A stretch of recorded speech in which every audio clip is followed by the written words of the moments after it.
बिस्मिल्लाहिर्रहमानिर्रहीम अस्सलाम वालेकुम my dear friends welcome to my YouTube channel Guru math and also welcome to class 9th math. जी बच्चों, कैसे हैं आप सब? बेटा आज की इस वीडियो के अंदर आज से हम 9th क्लास की मैथ जो है वो स्टार्ट करेंगे। प्रॉपर आपको एक डेली यहाँ से लेक्चर मिलेगा 2 3 4 क्वेश्चन का या एक एक्सरसाइज का, ठीक है। तो आपको डेली यहाँ से लेक्चर मिलेगा।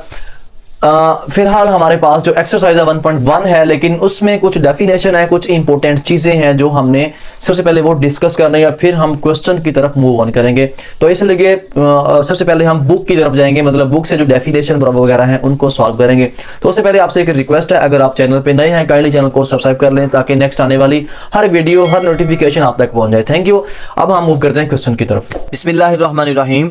जी ये हमारे पास फर्स्ट चैप्टर है जी मैट्रिसेस एंड डिटर्मिनेंट, मतलब इसके अंदर हमने मैट्रिसेस और डिटर्मिनेंट्स के बारे में पढ़ना है, ठीक है। तो इसमें भाई फर्स्ट हमारे पास जो डेफिनेशन है इंट्रोडक्शन टू मैट्रिक्स के, इसमें मोस्ट इंपॉर्टेंट चीज़ें हैं वो मैं आपको आज डिस्कस करवाऊंगा, ठीक है। तो इसमें कहा जा रहा है कि introduction of matrices, matrix and determinants are used in the field mathematics, मतलब इसको मैथमेटिक्स के अंदर, फील्ड के अंदर, फिजिक्स के अंदर, स्टैट के अंदर इसको यूज़ करते हैं। इसको पढ़ तो लेते हैं, हमें ये नहीं पता होता कि इसको इस्तेमाल कहाँ पे करते हैं, ठीक है। तो उसके बाद idea matrices was given by Arthur कैले। आर्थर कैले एक रियाजीदान था जिसने इसका जो है वो आइडिया दिया। आर्थर कैले ने ही इसको क्या किया, इसकी जो थ्योरी है उसको इंट्रोड्यूस करवाया। कब?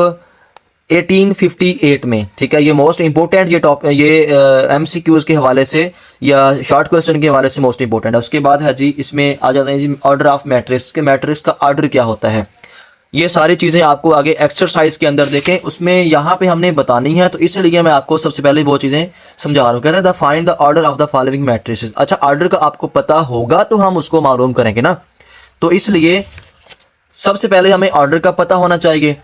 The number of rose and columns in a matrix specify it's order, मतलब किसी मैट्रिक्स के अंदर, कॉलम के अंदर कितारों और कॉलमों की जो तादाद है वो किसको स्पेसिफाई करती है, उसके ऑर्डर को, ठीक है। If a matrix m has m रोज, मतलब अगर किसी कॉलम के अंदर m कितारें हों और n कॉलम्स हों, then m is said to be order m by n। उसको m बाई n हम शो करेंगे, या उसको m बाई n का मतलब है हम उसको लिखेंगे जी रो बाय कॉलम्स, ठीक है। तो इस तरह जो है हम उसका ऑर्डर जो है वो बयान करेंगे किसी मैट्रिक्स का, तो रो बाय कॉलम हम उसको लिखेंगे, ठीक है जी। अब देखें जी m है हमारे पास एक मैट्रिक्स है, इसमें कितनी रोज हैं, 1 2 3, मतलब ये वाली रोज होती हैं, कितारें होती हैं, और ये वाले कॉलम्स होते हैं। ऐसे जो मतलब इस तरफ जो भी होंगी वो रोज होंगी। अब देखें एक लाइन ये है और एक लाइन ये है, मतलब 2 रोज हैं, और ये 1 कॉलम 2 कॉलम 3 कॉलम, मतलब इसमें 3 कॉलम है। तो इसका ऑर्डर होगा 2/3, रो बाय कॉलम मतलब के 2/3, 2/3, ठीक है। उसके बाद भाई इक्वल मैट्रिसेस क्या होते हैं कि अगर दो मैट्रिक्स, अगर उनके तमाम की let A and B two matrices, then A is said to be equal to B and denoted by A equal B if and only if, मतलब यह है कि वो दोनों आपस में बराबर होंगे। कब बराबर होंगे? अगर उनकी जो है the order of A the order of B, मतलब दोनों का ऑर्डर भी सेम होना चाहिए। There corresponding entries are equal, उनके अंदर जो एंट्रीज हैं, अब एंट्रीज क्या होती हैं, जैसे ये ऑर्डर मैट्रिक्स है n, इसके अंदर ये 1 2 3 -1 1 0 2 3 7, ये एंट्रीज हैं। एंट्रीज या एलिमेंट्स होते हैं, इसको उर्दू में अरकान बोलते हैं, ठीक है। ये भी इक्वल होनी चाहिए, तो फिर ये मैट्रिसेस मतलब आपस में इक्वल होंगे। अब हम जो है वो बढ़ते हैं इसकी एक्सरसाइज की तरफ। एक्सरसाइज देखें भाई, इसमें कहा जा रहा है कि find the order of the following matrices, इनका हमने ऑर्डर फाइंड करना है। तो ऑर्डर चूंकि आपने सीखा हुआ है, अभी इसकी जो डेफिनेशन की थी। अब इसमें देखें रोज कितनी है, रोज है इसमें 1 और 2, मतलब इसकी 2 रो हैं और 2 ही कॉलम है, 2/2 इसका ऑर्डर होगा। अब इसमें भी 2 रोज और 2 कॉलम, 2/2। इसमें 1 रो है और 2 कॉलम, ऐसे वाले कॉलम है, 1/2 इसका ऑर्डर, ये साथ लिखे हुए भी हैं। तो इसका भी ऑर्डर क्या होगा, इसमें 3 रोज हैं, 1 2 3, और कॉलम एक ही है, 3/1। तो इसके अंदर 1 2 3, मतलब 3 रोज हैं और 2 कॉलम, 3/2 इसका ऑर्डर होगा। अब इसके अंदर एक ही रो है और एक ही कॉलम है, तो 1/1 इसका ऑर्डर होगा, ठीक है। GH वाले आपने खुद कर लेने हैं, मेरे ख्याल में GH वाले आपको नजर भी आ गए हैं, ऊपर क्या लिखा हुआ है, बहुत तेज हैं आप। Which of the following matrices are equal, इनमें से कौन कौन से मैट्रिसेस इक्वल हैं? ए है जी हमारे पास 3। अब देखें 3 और कहाँ पे है, 5 - 2 यहाँ पे 3 है, मतलब ए और सी आपस में इक्वल हैं। उसके बाद बी और डी इक्वल ये नहीं बनते, बी एंड ये आई वाला, ये देखें 3 5 है और यहाँ पे 3 एंड 3 + 2 5 है, मतलब बी और आई वाला आपस में इक्वल है, बी एंड आई। उसके बाद भाई डी वाला किसी के साथ इक्वल नहीं आता, ई वाला 4062, देखें 4062 ई एच एंड जे आपस में बराबर होंगे, ये 2 - 2 0 4 2 6 4062 हो जाएगा, मतलब ई एच जे इक्वल है, ई एच जे, देखें ई एच जे इक्वल लिखा हुआ है। उसके बाद एफ वाला जो है वो जी के बराबर होगा, देखें 2 6 और ये 3 - 1 2 3 3 6, मतलब ये हमारे पास इसका सेकंड क्वेश्चन भी हो गया है। और इसका क्वेश्चन नंबर 3 हमने सॉल्व करना है, लेकिन बेटा ये इंपॉर्टेंट क्वेश्चन है, लॉन्ग के हवाले से भी, शॉर्ट क्वेश्चन के हवाले से भी, इसको आपने बिल्कुल भी स्किप नहीं करना। तो इसको मैं आपको जो है वो वाइट बोर्ड पे ही करवाऊंगा, ठीक है, इसको मैं वाइट बोर्ड की तरफ मूव ऑन करूंगा लेके, क्योंकि मैं यहाँ पे इसलिए लेके आया था, तो ये वाली कुछ डेफिनेशन थी वो करवानी थी यहाँ पे। तो बच्चों ये क्वेश्चन नंबर 3 है, इसका पहले 2 तो आपने इजीली जो है वो बुक से हमने डिस्कस कर लिए थे। तो इसमें कहा जा रहा है कि हमने find values of a b c and d, मतलब हमने यहाँ से ए बी सी और डी की जो कीमतें हैं वो बेटा हमने इसमें मालूम करनी है। तो उसके लिए लिखेंगे सबसे पहले यहाँ पे सॉल्यूशन।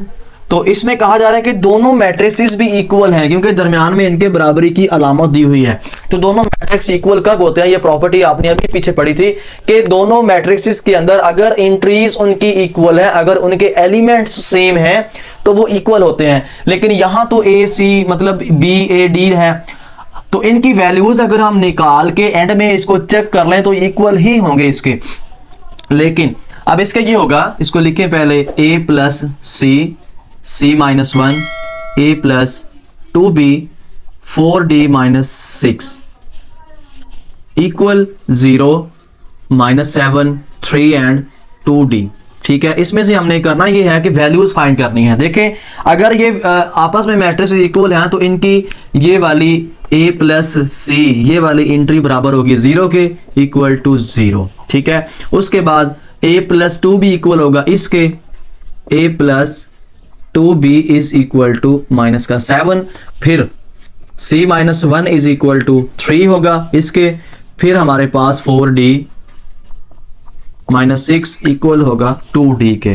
तो इसको हमने नाम दे देना है इक्वेशन नंबर 1, इक्वेशन नंबर 2, ऐसे equation number 3, similarly equation number 4। ठीक है, अब वही फर्स्ट इक्वेशन को सॉल्व नहीं कर सकते क्योंकि इसमें a और c दो हमारे पास यहाँ पे वेरिएबल्स हैं, इसको भी सॉल्व नहीं कर सकते। पहले हम इक्वेशन 3 को सॉल्व करेंगे, यहाँ पे लिखेंगे बाय इक्वेशन 3, इसको लिखें c - 1 इज इक्वल टू 3 - 1 को इधर ले जाएं तो c इज इक्वल टू 3 + 1, तो c is equal to 4, means कि हमने पास c की जो वैल्यू है वो आ गई है।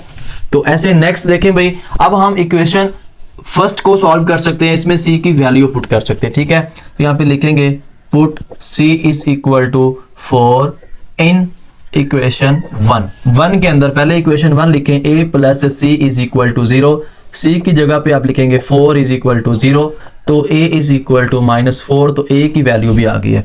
अब b और d की वैल्यूज हमारे पास रह चुकी हैं, तो हम अब इक्वेशन 2 को सॉल्व करेंगे।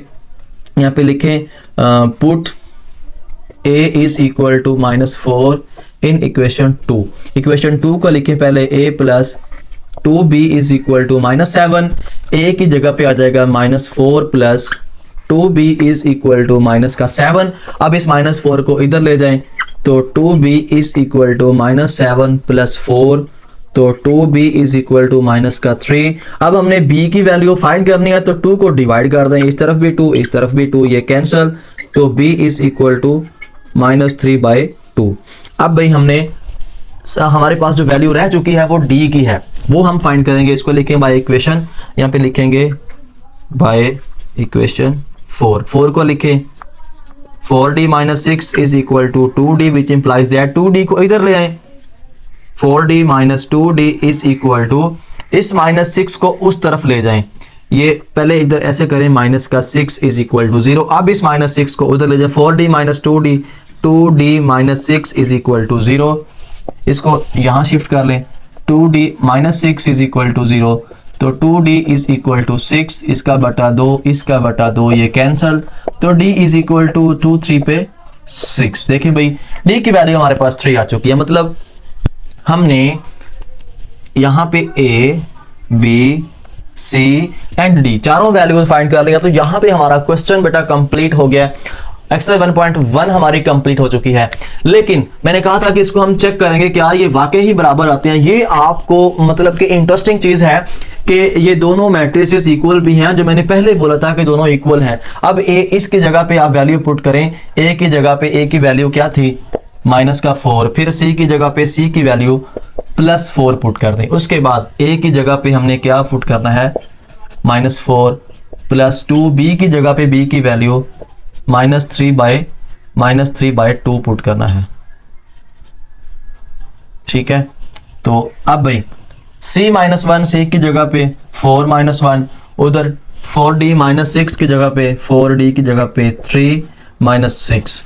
ठीक है, तो भाई 4 - 4 कैंसल, 4 यहाँ पे 0, 4 - 1 आ जाएगा 3, 0 एंड 3 देखें 0 एंड 3 है, फिर 2 से कैंसल, -4 -3 माइनस का 7, इधर भी 7 है, चेक कर लें। उसके बाद 4 3 12 - 6, तो हमारे पास 6 आंसर आ जाएगा। देखें भाई ये वाला जो आंसर हमारे पास आया है ये बिल्कुल इसी के बराबर है, 0 - 7 3, 0 - 7 3, यहाँ पे 6 है, यहाँ पे डी की जगह पे 3 पुट करेंगे तो 6 हो जाएगा। आपका क्वेश्चन कंप्लीट।